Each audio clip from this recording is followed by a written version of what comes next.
to number 13, Housing Management Board Chairpersons report. Does someone want to move the recommendation? Actually, what was suggested was that Councillor, just before, was that Councillor Chair placed Councillor Cotter on it. Yeah, I think there's some questions that I want to ask. So whose paper is I can talk to this paper. Yeah. Not mine, but I'll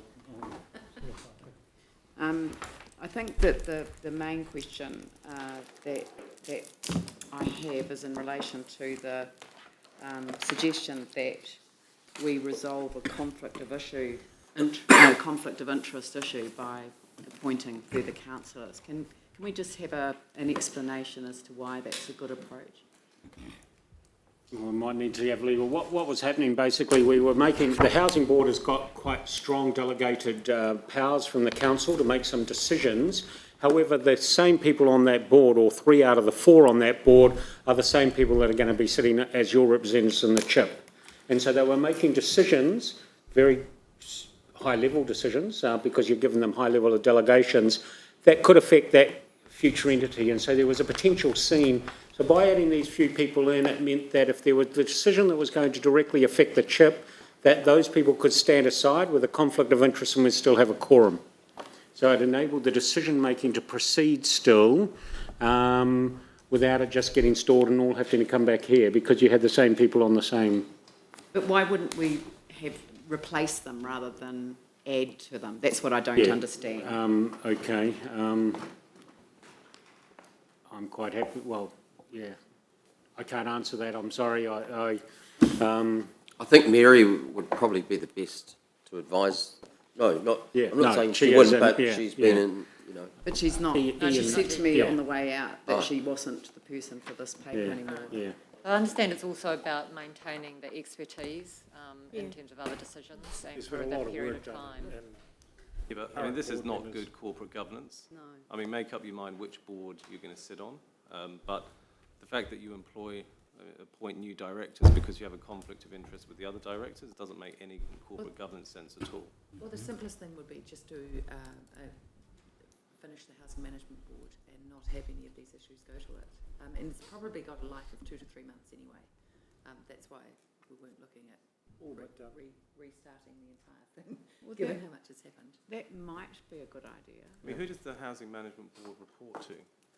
Who does it report to? It has delegated authority, and I must admit that, you know, in terms of the extent of the decisions that are being made, I would have thought a higher level of reporting back to the council would actually be appropriate. So, I mean, maybe if the alternative is to... it's just through the Chair Committee.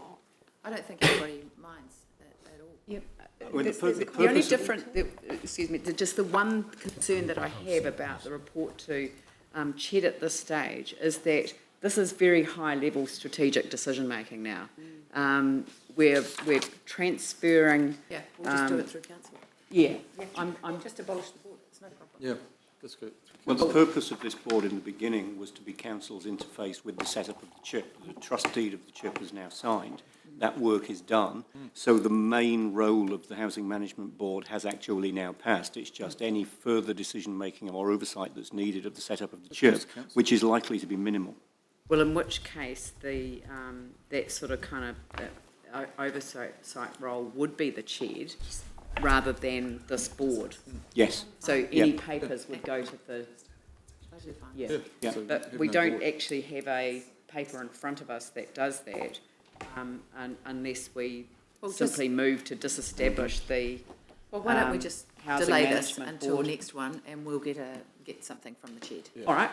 Yep. Leave it on the table. We'll bring a report back to the next council around the delegations and whether it's appropriate how we transfer those to them. One of the issues he set up the Housing Board was to have some agility, I suppose, and possibly, as Councillor Turner said, we've possibly got past that need of super agility, but I'll take some advice from staff and legal about the best way forward. Yeah. All right. That's great. Thank you very much. Right. Now, we're on to text. So, I'll move that we include the public, with the exception that Charlotte Fox of Simpson Grierson remain after the public have been excluded for items 22 and 23